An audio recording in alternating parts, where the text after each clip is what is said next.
In example 1, we're going to write the equation of a line that passes through the point negative 3, 2 and has a slope of 1/3. I want you to recall that our slope-intercept form is y equals mx plus b. And when we're trying to write the equation of a line, we really want to make sure we have the slope and the y-intercept. And in day 1, we were given both. We were given the slope, we were given the y-intercept, and we could just plug those in. Today, we're not given that information. Today, we're given the slope, so we still have m. We know that m is equal to 1/3, but we don't have the y-intercept. What we are given, though, is a point that lies on our line. So b is really what we're trying to find here. The y-intercept is our missing value that we need to write our equation.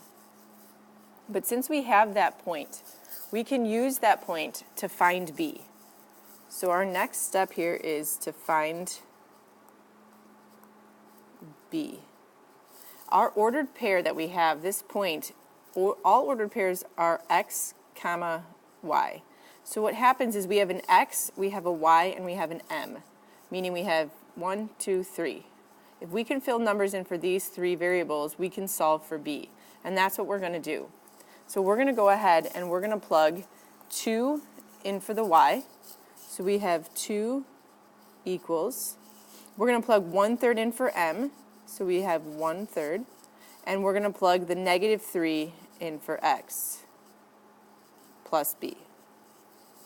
So let me show you that one more time of where everything came from. We took the 2 and plugged it in for y. We took the slope, which was 1/3, and plugged it in for m. We took this x-coordinate, negative 3, plugged it in for x, leaving us with b to solve. Now we can go to our equation here and solve for b. Start by multiplying 1/3 times negative 3, which is negative 1. So we have 2 equal to negative 1 plus b. And then to solve for b, I just have to add 1 to both sides. And I get 3 equal to b. So now I know my slope and I know my y-intercept. I can now write my equation of my line. My equation, my answer, is always going to be filling in the m and filling in the b. So I get y equals 1/3 x plus 3.